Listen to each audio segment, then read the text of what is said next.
안녕하세요 시청자 여러분, 다니엘조 원장입니다. 네, 안녕하세요. 엘리학원 대표 임주입니다. 네, 오늘 소개시켜 드릴 영상은요, 미국의 탑 80 보딩 스쿨, 미국 보딩 스쿨 소개하는 시리즈로 이어가도록 하겠습니다. 오늘 소개시켜 드릴 주인공은 세인트 앤드류 스쿨, 델라웨어에 있는 세인트 앤드류 스쿨입니다. 세인트 앤드류 스쿨은요, Dead Poets Society라는 영화 죽은 시인의 사회의 배경이 되는 학교로 시작을 해서 촬영 장소죠? 촬영 장소죠. 예. 네네, 배경의 학교인데 그래서 사실 우리에게 조금 더 친숙한 학교로 알려져 있는 전통의 보딩 스쿨입니다. 배경이 된다 그러면 그 학교 얘기인 줄 알거든요. 그런가요? 네네. 거기서 촬영을 그래서 했습니다. 거기서 촬영한 거고요. 이 학교 자체 뭐 전경이라든가 이런 풍경이라든가 이런 것들은 굉장히 잘 알려져 있는 학교이기도 합니다. 네. 1929년도에 이제 설립이 됐고요. 되게 작은 규모의 학교입니다. 대략 한 300명 남짓 되는 규모의 학교고요. 국제 학생은 약 한 16% 정도 집계가 되고 있습니다. 이 학교의 이제 창립자, 설립자인 분의 모토가 가장 low cost, 작은 자본으로 최고의, 그때 당시에 최고의 시설과 최고의 교육 환경을 제공하자라는 모토로 학교를 설립을 했습니다. 그렇다 보니까 이제 학교가 이제 FA 재정 보조 같은 그런 부분에 있어서 좀 많이 해주는 학교다라고 이제 알려지고 있는데, 들어본 모토 중에서 제일 재밌는 모토인 것 같아요. 그쵸? 학교. 네. 그리고 이게 1900 초반에 이런 마인드를 갖고 모토를 세웠다고 하니까 더욱더 이제 눈여겨지는 부분인 것 그 같습니다. 당시에 이제 미국이 좀 연상되는 거죠. 네네. 네, 그래서 그런 모토를 하다 보니까 이제 뭐 파이낸셜 에이드가 너무 잘 돼 있다, 재정 보조라든가 이런 부분들이 좀 잘 돼 있다라고 하는데, 사실적으로 이제 국제 학생이 좀 많이 받았다는 경험은 좀 제가 본 적이 없어서, 네, 그렇습니다. 학교의 특징 중에 하나가요, 100% 보딩을 하는 보딩 스쿨입니다. 그래서 국제 학생이든 미국의 현지인이든 일단 무조건 보딩을 해야 된다는 부분이 이제 특징 중에 하나고, 좀 센 학교들 중에서, 즉 탑 20위 내에 있는 학교들 중에서 100% 보딩하는 학교가 3개가 있어요. 네네. 그 중에서 이제 이 학교도 이제 100% 보딩하는데, 뭐 세인폴 학교라든가 네. 세인폴 스쿨이라든가 아니면은 지금 우리가 이제 소개해드린 세인앤드루나 또는 이제 버지니아에 있는 그 학교 하이스쿨, 이 세 개 학교들이 이제 100% 보딩을 하는데요. 실제 100% 보딩을 안 하고 뭐 90 몇 퍼센트, 80 몇 퍼센트 이렇게 보딩을 한다라고 하는 학교들조차도 네. 제 생각에는 나머지 10 몇 퍼센트 애들은 파culty 애들이 아니냐. 그래서 이제 100%랑 다름이 없다. 네. 저는 이제 또 그렇게 봅니다. 네.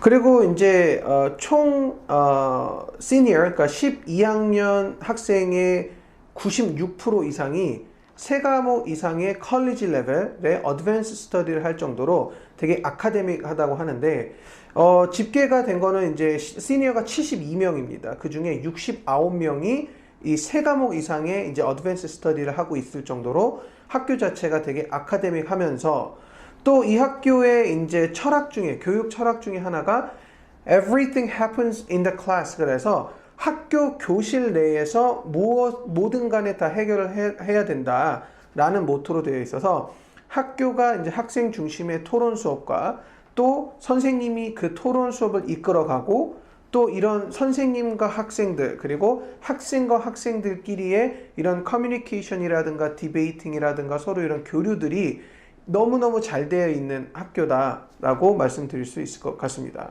오히려 그 원조인 하크니스 테이블의 네. 원조인 그 뭐 엑스터라던가 네. 또는 뭐 로렌스비라던가 네. 이런 학교들보다 토론 수업을 더 강조하는 학교. 네네, 맞습니다. 로 이제 느껴졌습니다. 네네. 그래서 이제 그런 모토로 이제 운영이 되다 보니 학생들이 이제 되게 아카데믹한데, 학점 이제 그레이딩 시스템이 좀 약간 어찌 보면 특이합니다. 그래서 9학년은 그냥 pass or fail로 되어 있고요. 그리고 이제 10학년부터 이제 10학년하고 11학년은 보통 보면은 이제 그레이딩이 매겨지게 되는데, 보통 이제 9학년은 한 학기당 한 5과목의 이제 코어 과목을 듣고요. 그리고 10학년하고 이제 11학년 같은 경우는 이제 elective로 뭐 한두 개 정도 더 들을 수 있고, 대신에 이 중에 학교의 이제 배경이다 보니까 이제 종교 수업을 반드시 한 과목을 해야 된다라는 부분이 있고, 12학년은 이제 과목 개수는 내려갑니다. 그래서 4개를 들어야 되는데 반드시 이제 한 과목은 그 literature 수업에 10페이지에서 15페이지 이상의 이렇게 분석해야 되는 그런 컨텐츠를 요구하는 과목을 반드시 들어야 된다라는 부분입니다. 그리고 또 이제 종교 수업이 이제 있는데 종교 수업과 이제 철학 수업을 반드시 들어야 된다라는 부분이고 이게 이제 11학년, 12학년 때 들어야 된다는 부분입니다. 이 학교가 이제 그 폼이라고 하는 네. 그런 학년 체계를 갖다 쓰는 학교이기도 해요. 네네. 미국에 이제 많은 이제 오래된 전통 보딩 스쿨들이 이제 폼, 네. FORM 네. 이라는 그 용어를 갖다 이제 그레이드라는 용어로 이제 대신해서 쓰는데 이제 실제적으로 이게 이제 영국에서 좀 차용된 거죠. 그래서 영국에 이제 12세기 때 이제 이미 완성된 그 교육 체계가 이제 폼 체계인데 이제 폼이 이제 그 퍼스트 폼이 이제 7학년, 네. 7학년서부터 이제 영국이에요. 영국은 7학년서부터 이제 뭐 퍼스트 폼에서 6th 폼은 이제 12학년 그리고 13학년 2년간을 갖다가 이제 6th 폼을 갖다 하게 됩니다. 그래서 13학년 체계를 갖다가 이제 쫙 갖고 있는데 사실 이게 지금 1990년대 이후에는 거의 사라졌다고 해요. 사라졌고 이제 뭐 6th 폼만 이제 운영을 하는 학교들이 조금 생겨났고 그 이후에는 뭐 폼 체계는 없었는데 미국은 이제 이게 전달된 게 이제 1800년대 또는 그러니까 19세기, 18세기 이때 이제 막 들어온 거예요, 미국으로. 그런데 이제 미국은 그걸 계속 유지하고 이제 보존하고 있는데 대신에 이제 폼 체계를 갖다가 좀 바꿨죠. 6th 폼도 이제 시니어 학년에만 적용을 해서 이제 서드 폼부터 나갑니다. 그래서 서드 폼이 이제 9학년이죠. 그래서 이제 9, 10, 11, 12 이렇게 이제 4년간 이제 진행돼서 학교 웹사이트 보면은 서드 폼을 갖다가 9학년이라고 표기를 갖다가 해놓은 부분에 있어서 이제 부모님들이 이제 헷갈릴 수도 있는데 이게 뭐냐 뭐 이럴 수도 그렇죠. 있고. 그래서 이제 이런 것은 이제 영국 교육 체계에서 온 거다. 그리고 이제 학교에서 어떤 전통적인 학교들이 쓰는 내용이다라고 이제 상대적으로 이제 보시면 될 것 같아요. 네. 세인트 앤드류는 AP 프로그램을 제공하지 않습니다. 대신에 이제 AP 프로그램 대신에 이제 Advanced Study라 그래서 이제 AS라고 이제 표현을 하는데 이게 이제 컬리지 레벨 수준이 되는 과정을 제공하고 있고 제가 이 영상의 이제 초반부에 말씀드렸다시피 12학년 시니어 중에 96% 이상이 세 과목 이상의 이 컬리지 레벨의 수업을 하고 있을 정도로 되게 아카데믹 중심적인 학교 중에 하나입니다. 학교에 이제 그 프로그램도 또한 이게 뭐 다양하게 있거나 아니면 완전 깊게 있거나 뭐 이러진 않더라고요. 네. 그러니까 이제 우리가 그 물론 이제 뭐 그 20일 밖에 학교도 네. 말고 그 안짝에 있는 뭐 하츠키스라든가 뭐 필립스라든가 이런 학교들이랑 비교해 보면은 네. 뭐라고 할까요? 그 굉장히 정제된 프로그램들만 남겨놨다. 그래서 학교가 굉장히 프로그램에 대해서 연구는 상당히 많이 한 것 같아요. 네. 그러니까 상당히 많이 한 것 같고 꼭 저는 딱 이 프로그램을 보면서 어떤 생각이 들었냐면은 고등학생들한테 정말 적합한 프로그램들만 딱 구성해놨구나 라는 생각을 했습니다. 그만큼 세인트 앤드류의 프로그램은 굉장히 고등학생들만을 위한 대학생들 이상은 아니고요.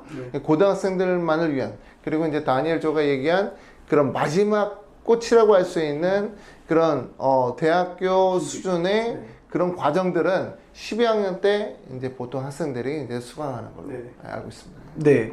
그리고 이제 그 학점 내신을 잘 받는 편인 것 같이 통계가 나와 있습니다. 그래서 72명 중에 약 한 14%가 A 플러스를 받고요.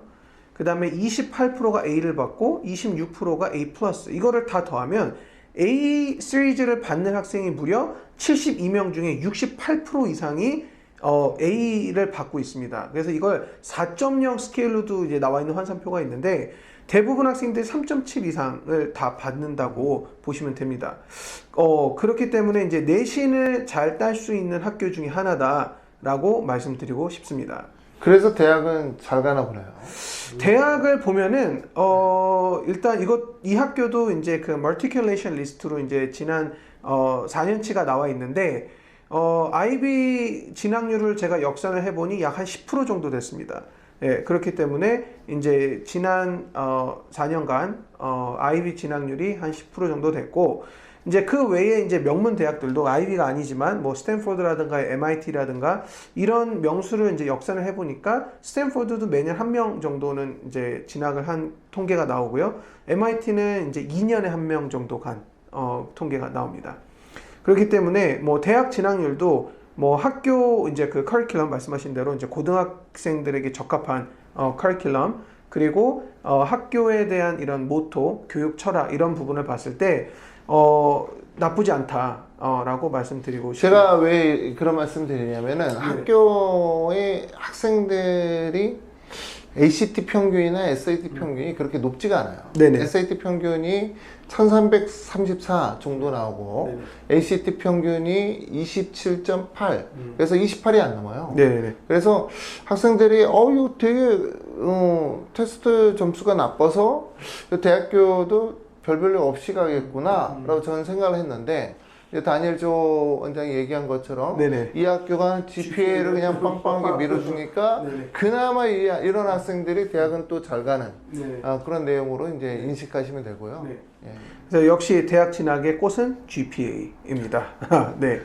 그렇습니다. 그래서 이제 어찌 보면은 이제 뭐 영화의 그런 장소부터 뭐 우리에게 좀 약간 친근하게 다가온 세인트 앤드류 스쿨 델라웨어에 있는 학교에 대해서 저희가 이 영상을 통해 소개를 드렸고요. 언제든지 더 궁금하신 부분 있으시면 연락 주시길 부탁드리며 오늘 저희는 여기서 마치도록 하겠습니다. 시청해 주셔서 감사드립니다. 감사합니다.